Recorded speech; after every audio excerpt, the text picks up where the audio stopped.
Peralta, que es abogado, que es contador público y que además es un hombre que necesariamente es estudioso porque es docente y fundamentalmente está con nosotros. Buen día, doctor, ¿cómo va? Buen día, Carlos, y buen día a toda la audiencia. Bueno, muchas gracias por atendernos, doctor. Creo que en nuestra continuidad histórica no nos olvidamos nunca, porque hemos hecho una apertura en eso, tiene que ver con los hermanos Cantoni. Una actuación extraordinaria.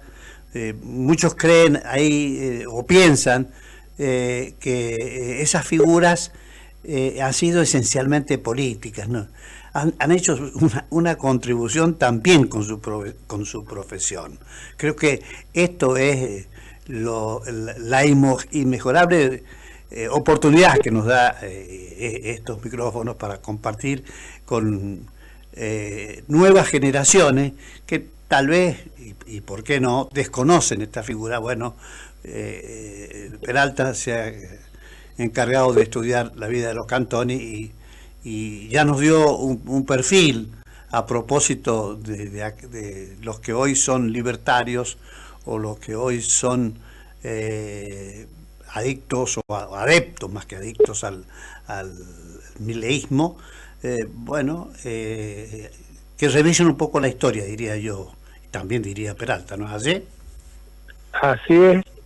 Lamentablemente, escuchar a algunos libertarios la realidad de histórica de la vida de Federico y Aldo Cantoni me pone sinceramente en desconcierto de cuáles son los valores que persiguen.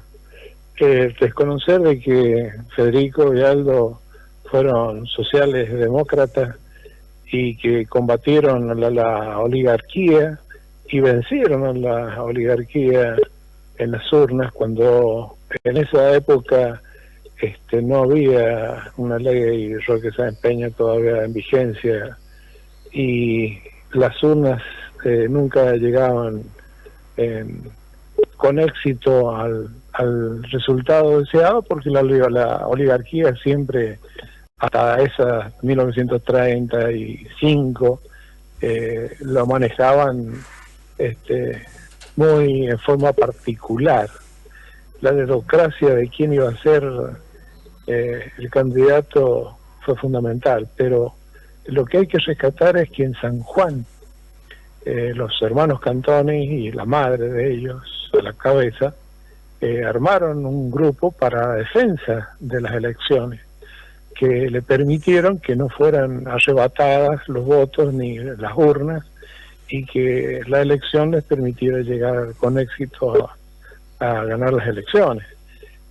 Fue una de las únicas provincias que tomó esa iniciativa de formar un cuerpo de custodia de las urnas para que con éxito se lograra el resultado que esperaba la población, y no lo que siempre pasaba, que la oligarquía manejaba las urnas a diestra y siniestra, y obligaba, como le dije la vez pasada, a que muchos cambiaran de partido o de pensamiento, y no está mal que cambien.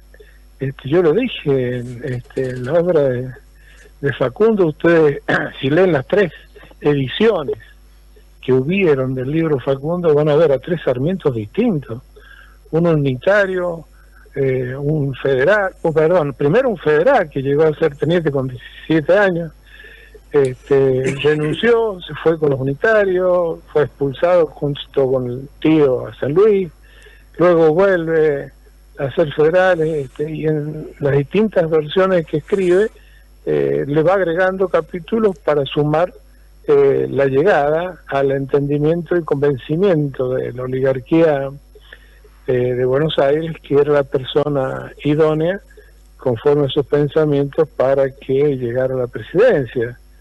Pensar que Sarmiento llegó por convencimiento popular cuando estaba la oligarquía vigente es una utopía. Ahora, castigar a Sarmiento porque haya cambiado su pensamiento no lo hace proclive a demeritar toda su accionar.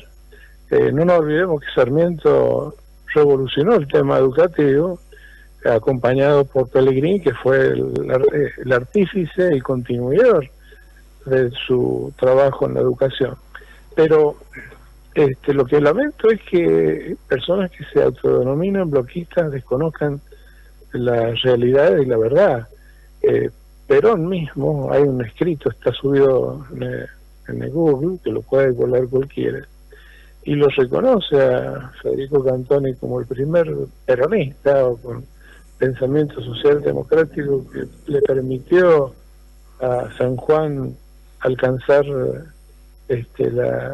los límites necesarios para que la oligarquía no se aprovechara de la fuerza del poder que tenían hasta ese entonces, donde los gobernadores eran elegidos en Buenos Aires e impuestos e intervenidos con intervenciones nacionales en la provincia. Y reconocer que Perón lo reconozca esto a Federico Cantoni da el mérito suficiente que lo premió con una embajada en Rusia. Ahora, lo que hay que reconocer de Federico Cantoni es que no usó ese lugar en el espacio que le dio Perón para usufructuar del poder. Él se dedicó a traer semillas de todo el mundo, trajo animales, razas que realmente se adaptaron rápidamente acá la población, acá la ciudadanía y al clima de San Juan. Trajo variedades de vitivinicultura que no existían, árboles, arbustos, uno los ve todavía que siguen estando parados, el pinar de San Juan. Usted viaja para Rodeo, para Hachal, para San Martín, todos esos árboles añejos que ni siquiera se riegan ahora, ni siquiera son acompañados por el gobierno actual con un riego europeo para mantener algo de la historia que nos dejó Federico Cantoni. Y lo hizo este hombre en una época que hay que destacar, en la plena recesión mundial de 1929, vino que duró 4 años la recesión a nivel mundial. Este hombre, y que a nivel nacional, no nos olvidemos que estaba la Semana Trágica, distintos hechos que en distintos lugares del país el anarquismo había producido el arrebato del poder a los gobiernos de turno, y que en provincias como San Juan eso no ocurrió, porque hubo un gobernante que se adaptó a las condiciones y circunstancias y no usufructuó los beneficios del poder, sino que se remangó la camisa y utilizó la mano de obra y hizo un reparto equitativo. Fue el primer gobierno socialista que repartió, que introdujo el voto femenino en las elecciones. Es decir, desconocer esto y ponerlo en el límite de la calidad de libertario es un insulto a Federico Cantoni y al loquismo por completo.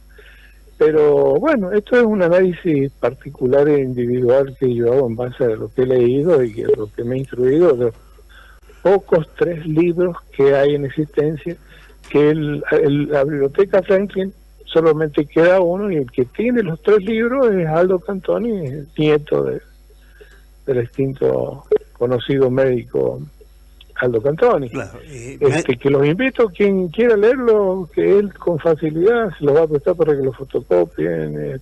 No es no para nada reacio a responder a lo que realmente fue esa época de nuestra sociedad en San Juan. ¿Recordaste justo? Compararla con el ideal libertario de inexistencia del Estado, es realmente desconocer la historia y la vida que infundó Federico Cantoni en la sociedad. Fue el ejemplo a nivel nacional de tomar el ejemplo que trajo de Rusia, de hacer trabajar a los presos, que los presos se ganaran lo que comían con trabajo. Hizo picar el cerro que va a Rodeo y que va de Rodeo a Hachal a pico y pala. Es decir, una cosa, un trabajo que realmente hasta el día de hoy los gobernantes de turno no han equiparado, ni siquiera con las regalías mineras, ni siquiera con el esfuerzo, con la cantidad de dinero y maquinarias que tiene, lo han mejorado. Todo lo contrario.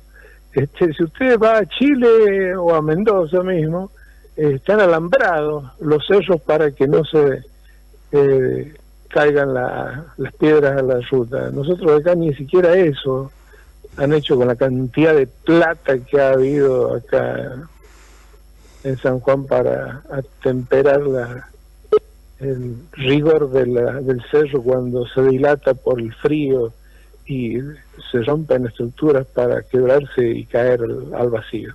Claro, pero bueno, es una anécdota que es para reflexionar y para que los que tienen el poder de gobernar realmente no hablen por hablar y se comprometan con no solamente equiparar lo que hicieron los hacedores de San Juan, sino también los que se comprometan en hacer de San Juan un San Juan mejor. Hablar de Federico Cantoni, que reflotó la industria en toda su esencia, fue el primero que montó una bodega artesanal en Guañizuil. El que no haya ido a Guañizuil no puede dejar de visitar la bodega que él fundó para hacer sidra, para hacer champán. Se exportaban productos, se empezó realmente a movilizar la industria, pero él a la cabeza, sin pedirle dinero a la nación. Esto es realmente digno de destacar, que comprometía a la oligarquía a un cambio radical en cuanto al hacer y al quehacer en San Juan, que nunca más ocurrió. Luego hicieron insignificantes incidencias con la promoción industrial y económica, que terminó en manos de un grupo de abogados, pero no hubo un seguimiento. Es para marcar un antes y un después de lo que era un gobernante, de lo que hacía un gobernante sin plata, solamente con la idea y el poder del convencimiento para que la oligarquía existente cambiara la actitud para cambiar San Juan. Y así que las pocas industrias que resurgieron en esa oportunidad son las que están vigentes. Luego no han habido nuevas industrias radicadas acá en San Juan.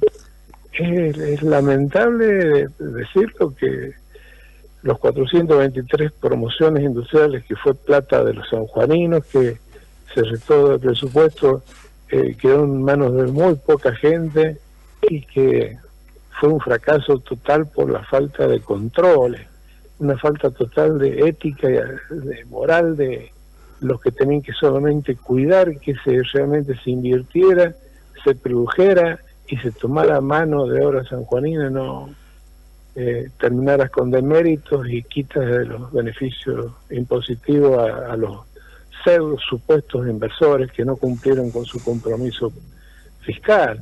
Pero eso quedará en el anal de la historia, porque a nadie le interesa investigar sobre estas cosas que son la realidad de la historia de San Juan. Pero me tengo que quedar también dentro del repaso que has hecho, el voto femenino. Después se rasgan la vestidura los dirigentes políticos con los famosos cupos y demás. Ya Cantoni pensaba en la mujer no solamente para votar, sino para participar, y esto es un ejemplo extraordinario, que algunos quieren comparar una cosa con la otra, y allá, en aquella época, habla de lo que yo dije, ¿no?, de la decencia. Eso fue lo que inspiró siempre en los Cantoni, a tal punto que tampoco medraban con su profesión de médico, sino que atendía, bueno, de una manera generosa a la gente. Creo que es un verdadero ejemplo y por ahí lo pasan, digamos, como si... Es más, la cuestión de, que has marcado de lo que fue la URSS, Rusia, bueno, después otros presidentes también tuvieron que elegirlo a Bravo por la herencia familiar, ¿no? Ojo, ¿eh? Bueno, eso es rescatable porque en otras comunidades mundiales se respeta a la esencia de la familia. Claro. Y el fortalecimiento que hubo de Stalin con Federico Cantoni, con Aldo Cantoni, que debe de tener un trato hasta familiar, ese respeto se continúa en el tiempo, igual que la ideología de los chinos para hacer negocio con los chinos. No es como acá que uno quiere, que creen que es la oferta y la demanda y que por el solo hecho de aplicar los principios libertarios vamos a tener acceso a los negocios con los chinos. Es una mentira. Es decir, hay comunidades y que históricamente se manejan por una raigambre familiar, donde uno, luego de compartir varios momentos familiares, cenas, donde se conoce la esencia de la persona, recién se le abre la posibilidad de hacer negocios. Y es lo que no entienden algunos, que creen que nos va mal porque nos combaten por ser libertarios. No, nos combaten por ser imbéciles.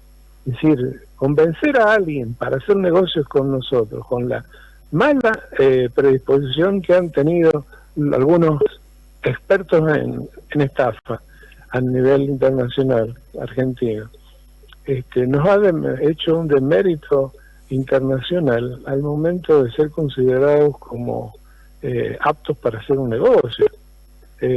No pasaba lo mismo con la herencia que recibimos de Federico Cantoni, y que fue bien entendida hasta por Menem, por los gobernadores, por los presidentes que lo propusieron a Bravo como embajador, porque no surgió Bravo acá embajador porque él quiso, no, fue pedido por Rusia, porque tenía un antecedente de que venía de una familia comprometida con la sociedad, con la humanidad, con criterios comunistas, socialistas, que no son libertarios. Es decir, el llegar a hacer negocios con una comunidad de ese tipo requiere un trabajo muy fino, que se ha perdido lamentablemente en el tiempo, y con las concepciones liberales actuales, por más que tengan déficit cero, convencer a alguien de venir a hacer negocios acá a Argentina va a costar años, porque no somos serios ni siquiera en lo más mínimo. Te paso un ejemplo, no puede ser que en San Juan tengamos más de 5.000 juicios de reclamo de cuota alimentaria. 5.000.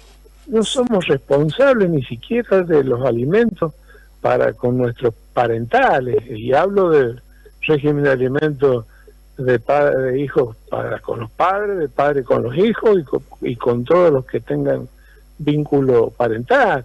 Es decir, hay un abandono social terrible que se muestra en la justicia, y no solamente en los que reclaman y que son reclamados, sino en la misma justicia. Yo ayer contaba una experiencia propia que realmente no me deja dormir todavía, porque el reclamo que me hace una persona porque demoró 6 meses y no surgió la curatela para que el curador pudiera conseguir la asistencia social, sanitaria y alimentaria que requería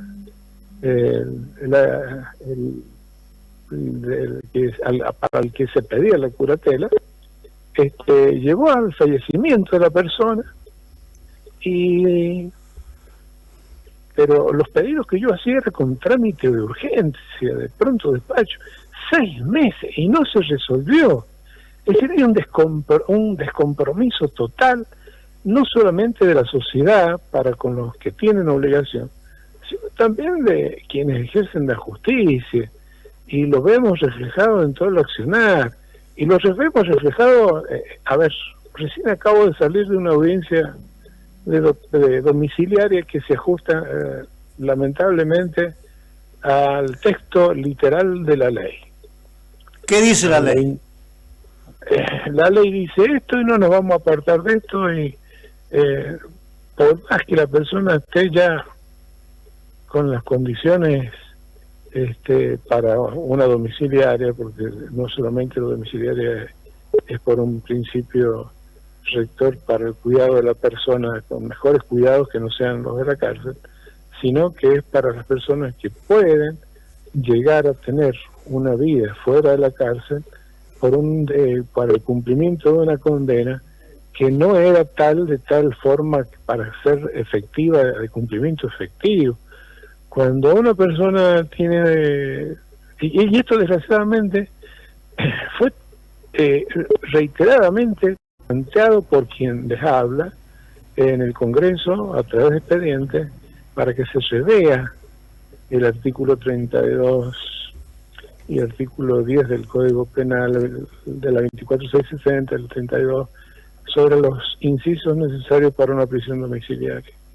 Al último vemos por los diarios cómo se va muriendo la gente dentro del sistema penitenciario, o cómo se agravan las condiciones psicológicas y de vida de los penitenciarios, porque no hay tratamiento, ni siquiera está adecuadamente planificado y tratado el tránsito de las personas por el sistema penitenciario. Es decir, estamos alejados totalmente de la realidad, y si Federico Cantoni se levantara a la tumba, la huascaría a más de uno de los que estamos presentes, que nos hubiéramos separado del texto literal y fuéramos más humanos con respecto a la ley y a la comunidad.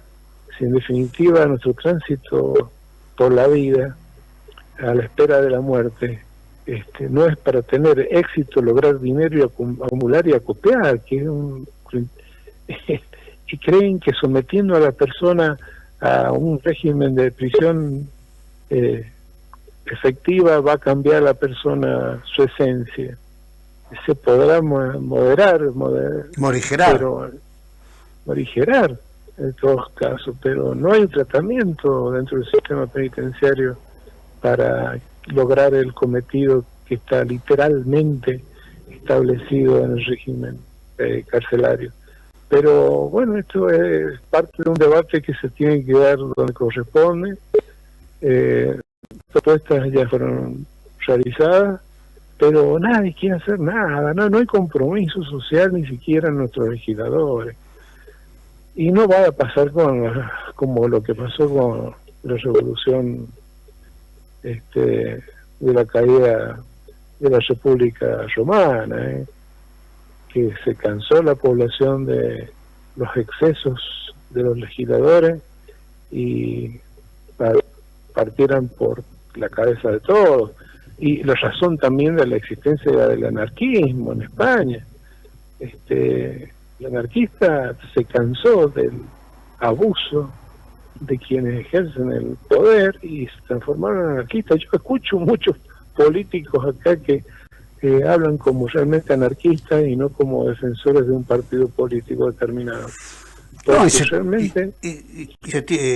doctor, y se tiene que revisar, Centeto, es bueno tocarlo, pero se tiene que revisar el modo, la manera de cómo elegir quienes tienen que dirigir un penal como el de Chimba, o cualquier análogo.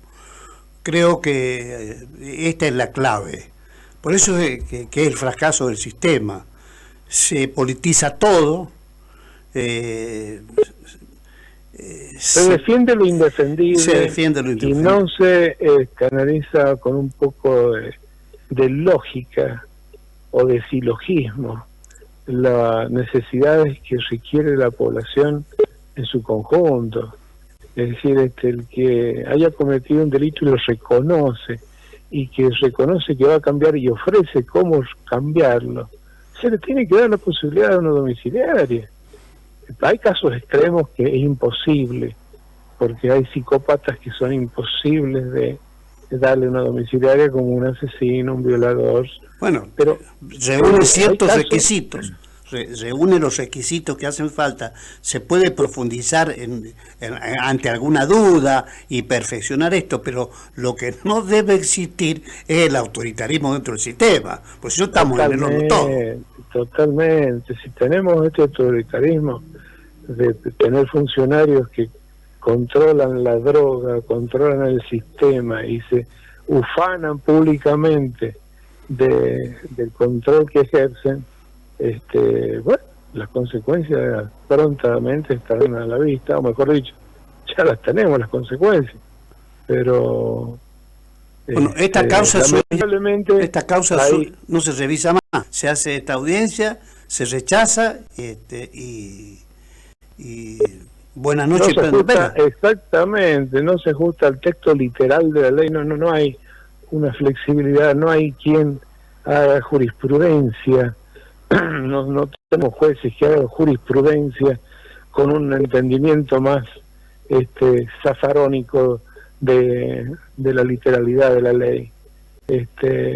Lo combatimos a Zaffaroni, pero en realidad fue uno de los que quiso y trató de humanizar la ley y no le dimos el lugar que deberíamos haberle dado.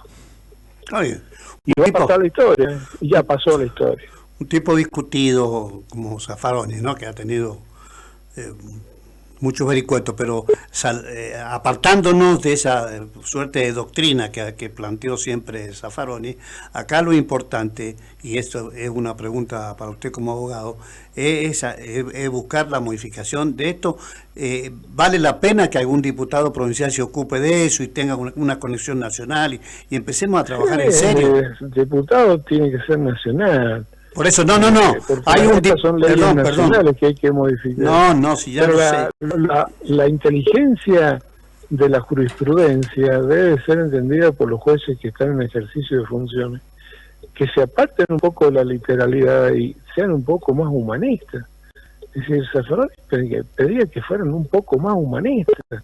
Pero bueno, lamentablemente tenemos jueces elegidos por las vías que ustedes conocen, que se ajustan a una textualidad y no se apartan de eso, y estas son las consecuencias que tenemos. Pero déjeme que le agregue algo para que se entienda. Cuando yo digo, ya lo ha explicado usted, que esto es de diputado nacional, es decir, el Congreso de la Nación, pero por ahí uno piensa que puede haber algún legislador provincial que sea abogado, que le guste el tema y que tenga apego a esta necesaria manera de analizar las circunstancias de cada uno de los que están privados de la libertad y gestionar con la nación, con los propios diputados nacionales que tenemos y los otros que estarán, buscar la manera de encontrar salida, porque parece un dato así nomás, de rechazarlo.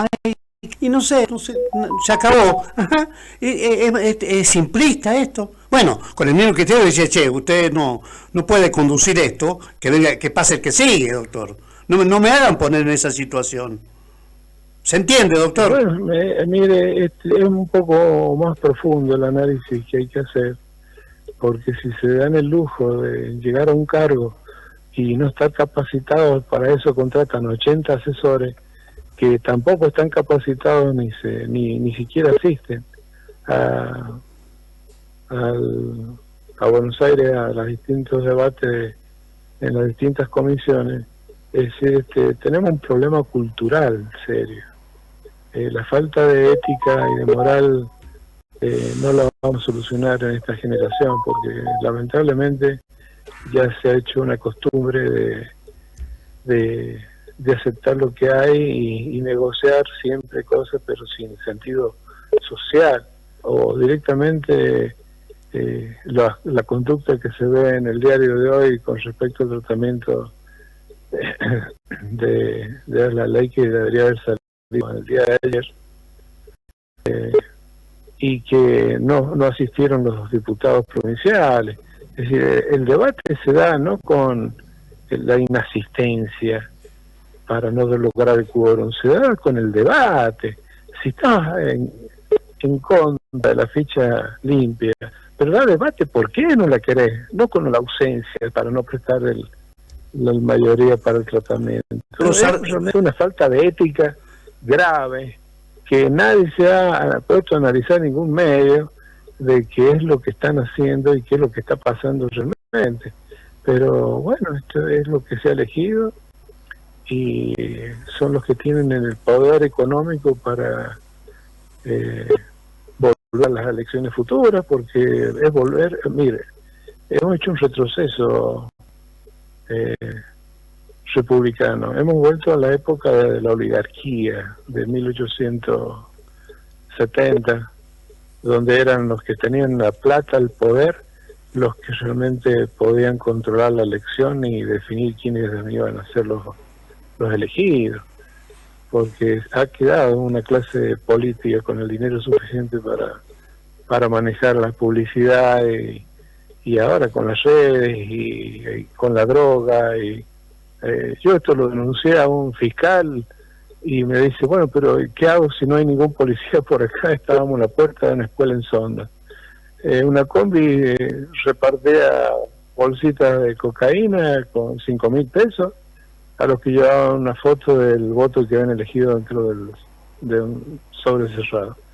Pero no, da para mucho que hablar. Tenemos un problema cultural serio que esto no lo vamos a resolver ni usted ni yo.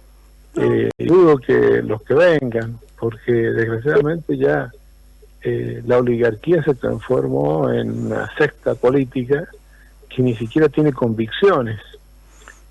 Escucho bloquistas que ni siquiera conocen la historia real de Cantoni. Los escucho algunos pseudos peronistas que ni siquiera conocen la verdad peronista y por qué los echó a los montoneros de la plaza. Es decir, que no conocen ni siquiera la historia, la esencia, o se encamisan en entender qué es la política que supuestamente defienden. Es decir, Perón nunca se achicó a ningún debate, y no era que se manejaban con quitarle la mayoría para el tratamiento de una ley. No, se debatía filosóficamente, y es lo que a esta cultura política actual le falta. Está el hecho de pertenecer a un pseudo, creer que son pseudo peronistas o pseudo partidarios de algún otro partido que tienen acceso a las cámaras, adolecen del poder de convencimiento, porque ellos no están convencidos. Por eso se prestan a la ausencia y a quitarle la mayoría necesaria para el tratamiento de las leyes, que es una vergüenza, es vergonzoso. Pero ¿quién se acuerda de eso dentro de una semana? No puedo dejar de subrayar algo que tiene que ver con el tema ficha limpia, porque si no pasa como que tampoco sé yo por qué ha pasado eso, y la gente lo sabe. Hay toda una maniobra política destinada a permitir que Cristina Fernández de Kirchner sea candidata. Entonces, este es el concepto. Entonces, el doble discurso de un presidente que dice una cosa y hace otra. Esto hay que decirlo con todas las letras. Entonces, por supuesto. No se puede decir, mirá, no hicieron la... No, hay que terminar con esta farsa. Es una cuestión de... Pero ni usted ni yo lo vamos a lograr. No, yo no estoy diciendo, yo no hago esto para que... Lo único que estamos haciendo es generando más enemistad y más enemigos. Ponele. Más multas. Yo ya, desgraciadamente, ya no sé cómo afrontar la cantidad de sanciones y multas que me imponen por pensar y expresar las ideas que expreso, pero no me van a avasallar ni a demoler mis convicciones. Pero por supuesto, eso es déjelo.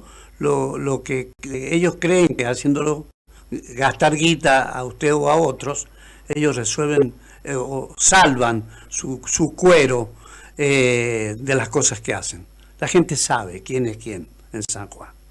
Por más que se silencie, por más que no se diga, la gente sabe.